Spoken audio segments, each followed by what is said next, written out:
আল্লাহ তাআলা কোরআনের মধ্যে বলেন, ওয়ালা তাকুলু মিম্মা লাম ইউযকার ইসমুল্লাহি আলাইহি, ওই জন্তু তোমরা খেতে পারবা না যে জন্তু জবাই করার সময় বিসমিল্লাহ বলা হয় নাই। সুতরাং জবাই করার আগে বিসমিল্লাহ পড়তে হবে। যদি বিসমিল্লাহ না পড়া হয় তাহলে জন্তু জবাই করলে সে জন্তুর গোশত আমাদের জন্য খাওয়া জায়েজ হবে না। সুতরাং বিসমিল্লাহি আল্লাহু আকবার বলে জন্তু জবাই করতে হবে, না হলে সেই জন্তু আমাদের জন্য খাওয়া হারাম হবে। ওযু করার আগে বিসমিল্লাহ বলা এটা সুন্নাহ।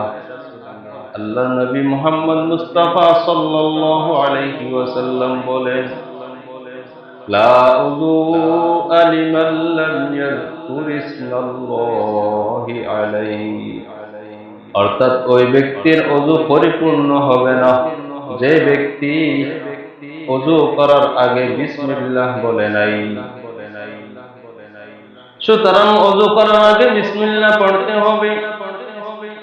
এরপরে নবী করিম সাল্লাল্লাহু আলাইহি ওয়াসাল্লাম আরেক হাদিসের মধ্যে বলেন, সহবাস করার আগেও বিসমিল্লাহ পড়তে হবে। নবী করিম সাল্লাল্লাহু আলাইহি ওয়াসাল্লাম বলেন, যদি তোমাদের মধ্য থেকে কেউ যদি নিজের স্ত্রীর কাছে আসে সে যেন বিসমিল্লাহ বলে, এরপরে এই দোয়া যেন পড়ে, আল্লাহুম্মা জান্নিবিনাশ শাইতান ওয়া জান্নিবিশ শাইতানা মা রাযাকতানা। বিসমিল্লাহ পড়তে হবে। সেই হাদিসের মধ্যে আল্লাহ নবী সহবাস করার আগে বিসমিল্লাহ পড়ার আদেশ দিলেন এবং একটি দোয়া পড়ারও আদেশ দিলেন। এই দোয়াটা হল, আল্লাহুম্মা জান্নিবিনাশ শাইতান ওয়া জান্নিবিশ শাইতানা মা রাযাকতানা। হে আল্লাহ, আমাদেরকে শয়তানের ধোঁকা থেকে দূরে রাখেন এবং যে বাদশা হবে, যদি কোনো বাদশা যদি পেটের মধ্যে আপনি দিয়ে দেন, সে বাদশাটাকে শয়তানের ধোঁকা থেকে বাঁচিয়ে রাখেন, দূরে রাখেন। সেই কথা যখন সহবাস করার আগে আল্লাহকে ফরিয়াদ করে বলবেন, তখন আল্লাহ তাআলা বলেন সেই বাদশাকে জন্মের পর থেকে মৃত্যুর আগ পর্যন্ত কোন শয়তানের ধোঁকায় ফেলবে না। এরপরে খাওয়ার আগে, পান করার আগে, খাওয়ার আগে, পান করার আগে বিসমিল্লাহ পড়তে হবে।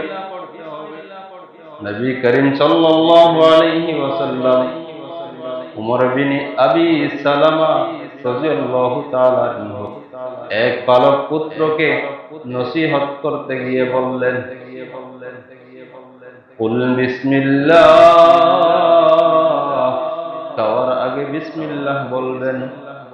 এরপর আবার বললেন, ওয়াকুল বিয়ামিনিক, এবং ডান হাত দিয়ে খাবেন, ওয়াকুল মিম্মা ইয়ালি।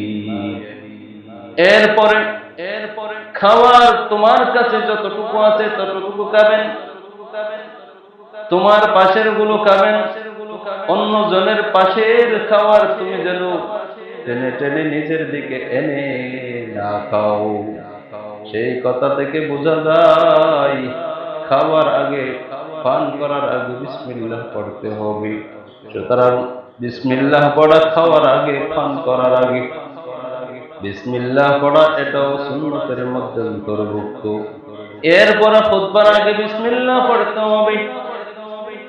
খুতবার আগে বিসমিল্লাহ পড়া একটি দলিল আছে। আল্লাহর নবী মুহাম্মদ মুস্তাফা সাল্লাল্লাহু আলাইহি ওয়াসাল্লাম বললেন, কুল্লু আমরিন দিবালিন লা ইয়াবদা ফীহি বিসমিল্লাহির রহমানির রহিম ফাহুয়া আজজাম। প্রত্যেক ওই কাজ, যে কাজ বিসমিল্লাহর মাধ্যমে শুরু করা হবে না, সেই কাজটি অসম্পূর্ণ হয়ে যায়। এবং সেই কাজটি করা অসম্ভব হয়ে যায়। এজন্য বিসমিল্লাহ প্রত্যেক কাজের শুরুতে বলতে হবে। প্রত্যেক কাজের শুরুতে যদি আমরা বিসমিল্লাহ পড়তে পারি, আমাদের জন্য সেই কাজ সফল হবে, সেই কাজ আমাদের জন্য কল্যাণকর হবে, সেই কাজ আমাদের মাধ্যমে সম্পূর্ণ হবে। এই জন্য আমাদেরকে প্রত্যেকটি কাজ করার আগে বিসমিল্লাহ পড়তে হবে।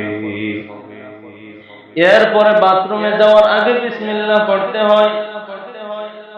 হযরত আলী রাদিয়াল্লাহু তাআলা আনহু থেকে বর্ণিত, নবী করিম সাল্লাল্লাহু আলাইহি ওয়াসাল্লাম বলেন, সিত্রু মা বাইনা আয়ুনিল জিন্নি ওয়া আওরাতি বানি আদম ইযা দাখালা আহাদুহুমুল খালা